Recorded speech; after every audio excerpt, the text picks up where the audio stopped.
Reactions करेंगे बेटा alkenes के।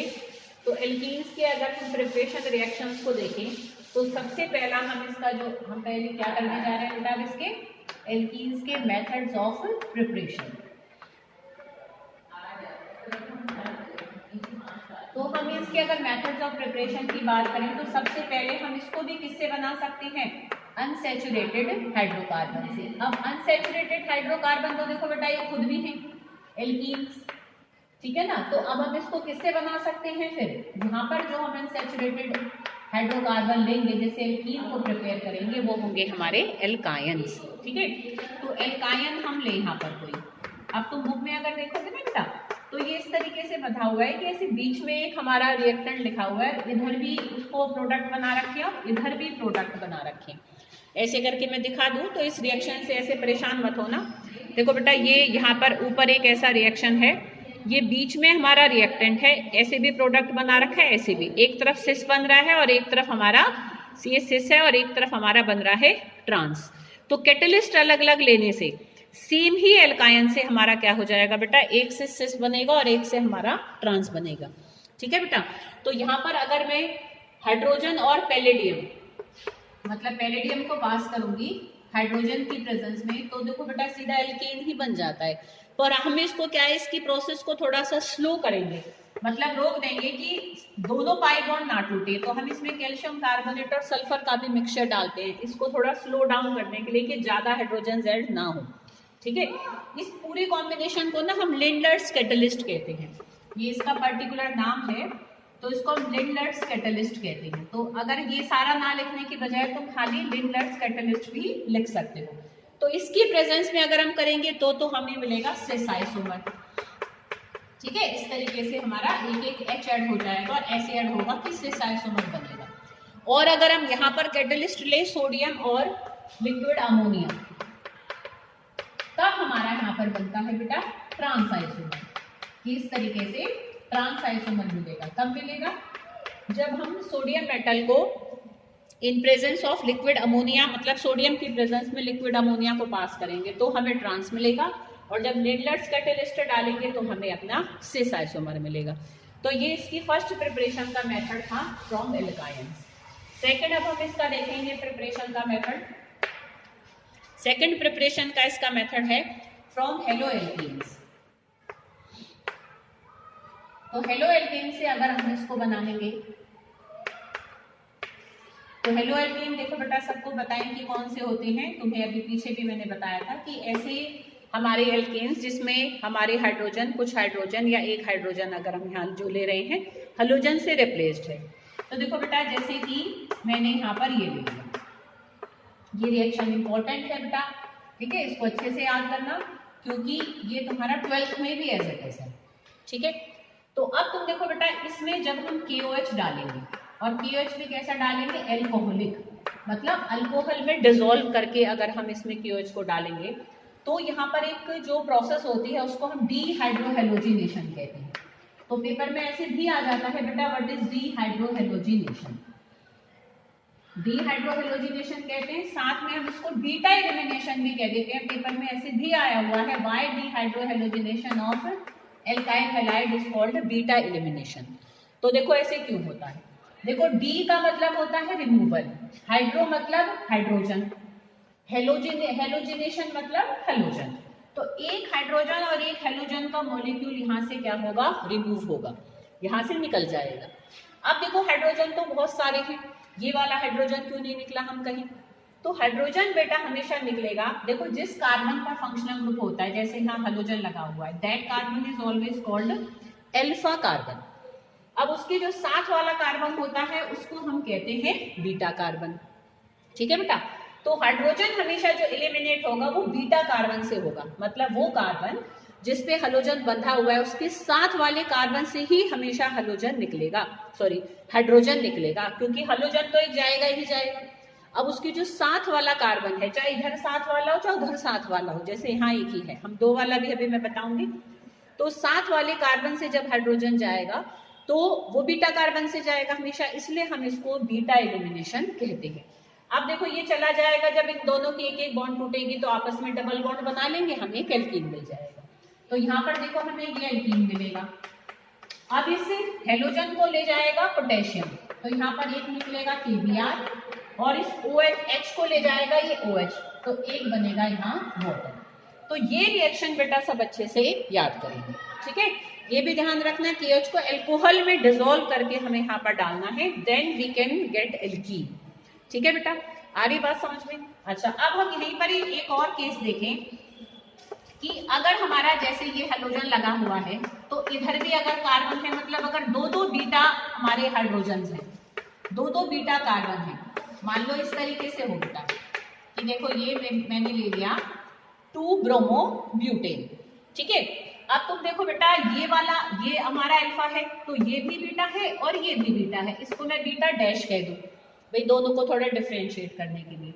अब अगर देखो ये भी निकल सकता है, और अगर मैं ध्यान से तुम्हें दिखाऊं तो देखो बेटा ये भी निकल सकता है, दोनों ही तो बीटा हाइड्रोजन है, दोनों के रिमूवल से अलग अलग एल्कीन बनेगा।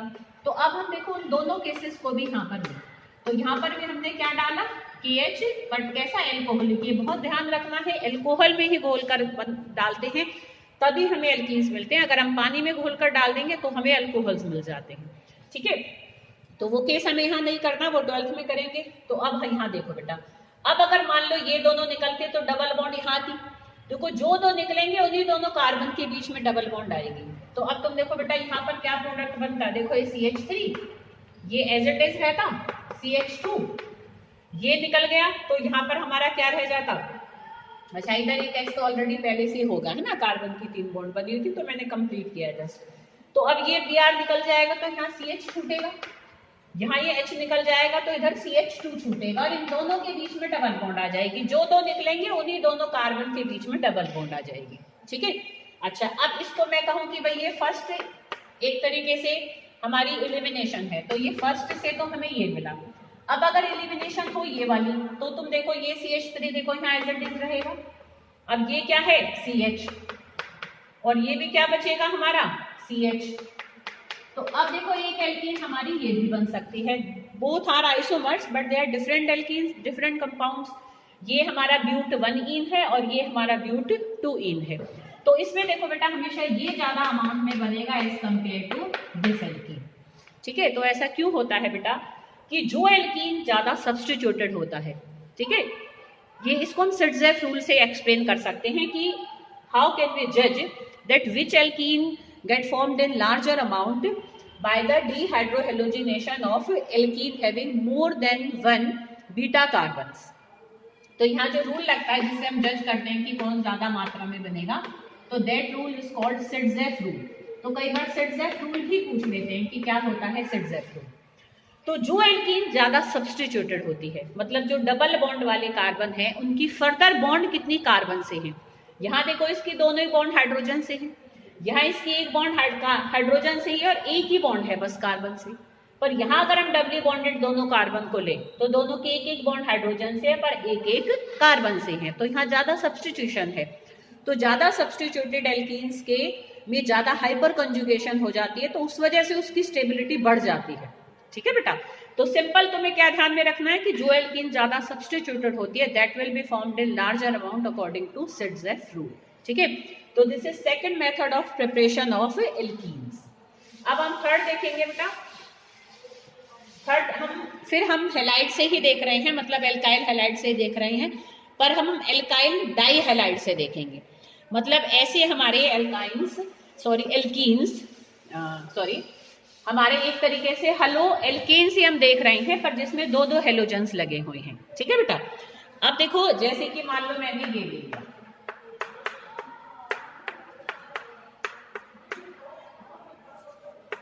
देखो ये ले लिया जैसे,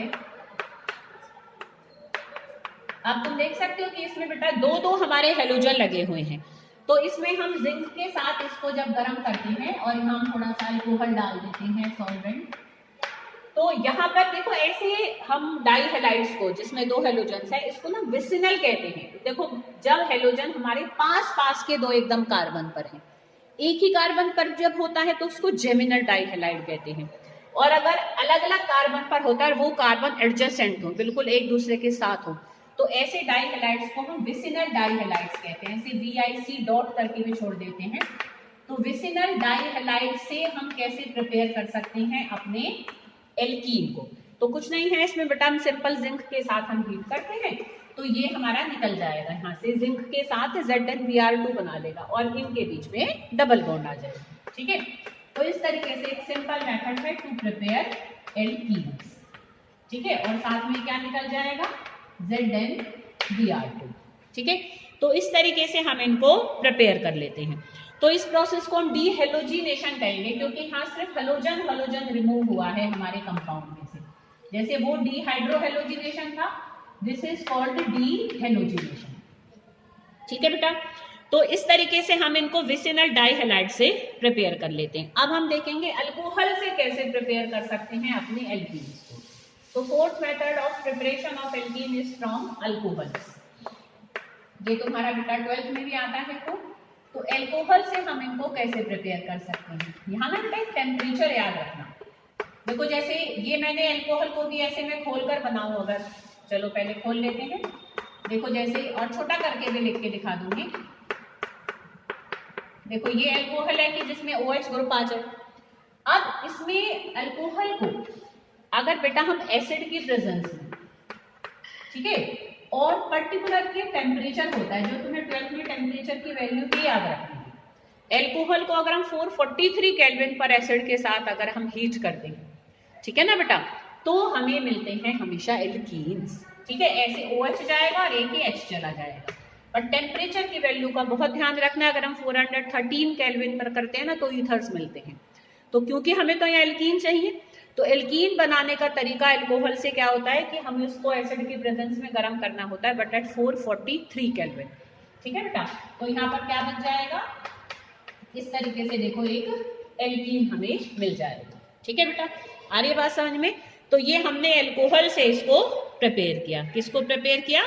अपने एल्कीन को। एक अब हम और एक मेथड देखने जा रहे हैं, जैसे कि जो कोलैप्स इलेक्ट्रोलिटिक मेथड हमने एल्कीन की प्रिपरेशन का किया था, तो ऐसी कोलैब इलेक्ट्रोलिटिक मेथड हमारा एल्कीन्स की प्रिपरेशन का भी होता है। बट वहां पर हम लेकर क्या चलते हैं? वहां पर हम लेकर चलते हैं फ्रॉम सोडियम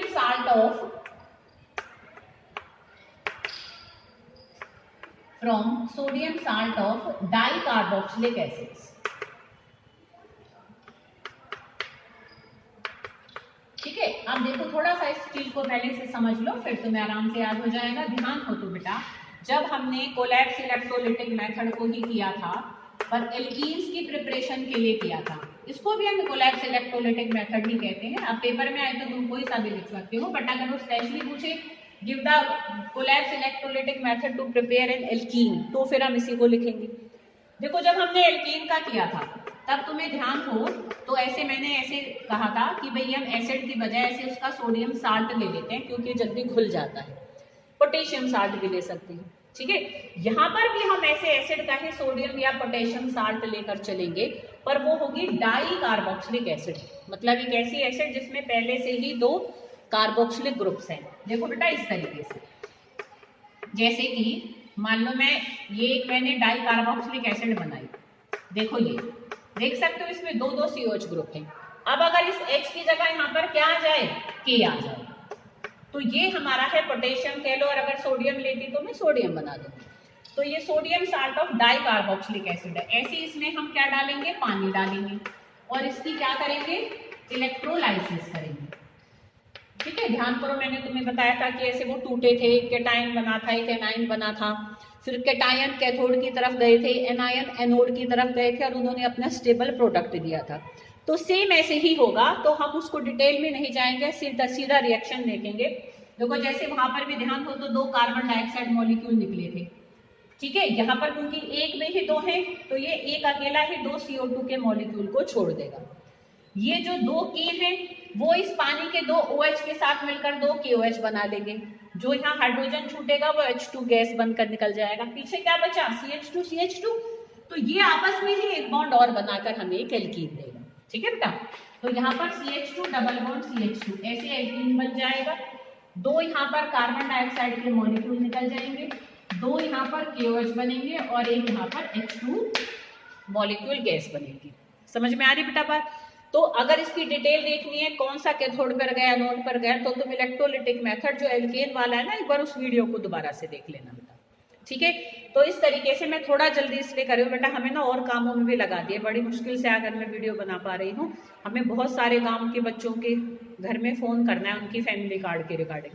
एक्चुअल में तो उन्होंने छुट्टियों में हमें इसलिए बुलाया, बच्चों को पढ़ाने वढ़ाने का सरकार का कोई कैसा भी मोटिव नहीं है, पर कोई बात नहीं, इसलिए मैं चाहे थोड़ी बनाऊँ बेटा, पर तुम्हें बनाकर ज़रूर भेजूंगी और मैं इसे कवर करेंगे, ठीक है। तो इसलिए सब थोड़ा कोऑपरेट करेंगे, देखेंगे, और कोई दिक्कत हो तो वीडियो को दोबारा से देख लेना, ठीक है। इलेक्ट्रोलाइसिस, यहाँ देखो स्पेलिंग भी जल्दी से गलत है, तो इसलिए बेटा सब कोऑपरेट करें बेटा, देखेंगे और अच्छे से समझो। और बेटा प्लीज अपने काम को पूरा करके ही स्कूल आना, ऐसे आधे अधूरे मत आना, ऐसे मत कहना कि हमने तो वीडियो से देखा नहीं, हमने समझ नहीं आया, हमने तो किया नहीं। बेटा दोबारा कराने का सरकार बिल्कुल कोई भी कैसा भी टाइम हमें नहीं देने वाली, तो प्लीज हम ऐसे ही करेंगे पर काम को करेंगे, ठीक है, क्लियर, ठीक है बेटा।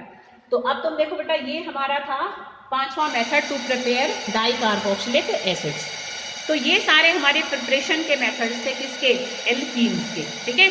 जल्दी जल्दी से देखो, एक बार रिपीट कर देती हूँ। पहले हमने प्रिपेयर करा था एल्कायन से, ठीक है, लिंडलर्स कैटलिस्ट डाला था तो सिस आइसोमर बना था, सोडियम लिक्विड अमोनिया के प्रेजेंस में डाला था तो ट्रांस आइसोमर बना था। सेकंड हमने प्रिपेयर करा था इनको एल्काइल हैलाइड से, या मैं कहूँ हेलो एल्केन से, उस रिएक्शन को हम डीहाइड्रोहेलोजिनेशन भी कहते हैं, बीटा एलिमिनेशन भी कहते हैं। थर्ड हमने प्रिपेयर करा था फ्रॉम विसिनल डाई हैलाइड्स, जिसमें 2 हेलोजन निकले थे तो डीहेलोजिनेशन हुआ था और हमें एक एल्कीन मिला था। चौथा हमने प्रिपेयर करा था इसको अल्कोहल से, 443 केल्विन पर जब अल्कोहल को गर्म करते हैं तो हमें एल्कीन्स मिलते हैं। पांचवा हमने प्रिपेयर करा फ्रॉम सोडियम और potassium salts of di carboxylic acid, उसकी इलेक्ट्रोलाइसिस करा के, ठीक है। तो these all are the general methods of preparation of general methods of preparation of alkenes. Physical properties को भी मैं जल्दी से करा देती हूँ और केमिकल प्रॉपर्टीज को हम कल करेंगे। कि देखो जो हमारे एक तरीके से फर्स्ट 3 मेंबर्स होते हैं बेटा, वो हमारी गैसेस होती है, नेक्स्ट 14 फिर लिक्विड है और बाकी के सॉलिड्स होते हैं। क्योंकि जैसे जैसे मास बढ़ता है तो आपस में वेंडरवाल फोर्सेस स्ट्रॉन्ग होती हैं तो क्लोज आते चले जाते हैं। शुरू वाले गैस हैं, दूर दूर हैं, फिर लिक्विड हो जाते हैं, फिर सॉलिड हो जाते हैं। सॉल्युबिलिटी देखें तो ये सब भी हमारे बेसिकली क्या होते हैं कि वाटर में इनसोल्यूबल होते हैं, बट जो पोलर सॉल्वेंट्स होते हैं उनमें, नॉन पोलर सॉल्वेंट्स जो होते हैं उनमें ये घुल जाते हैं, क्योंकि ये भी ऑलमोस्ट नॉन पोलर ही होते हैं, ठीक है बेटा। बॉइलिंग पॉइंट भी अगर हम देखें तो जैसे जैसे मास बढ़ता है तो इनका बॉइलिंग पॉइंट बढ़ता चला जाता है, ठीक है। तो ये सिंपल इनकी फिजिकल प्रॉपर्टीज हैं, तो मैं टिक लगा कर भेज दूंगी। तो बेटा सब अपना अच्छे से काम अप टू द लर्निंग करके आना, ठीक है, ओके बेटा।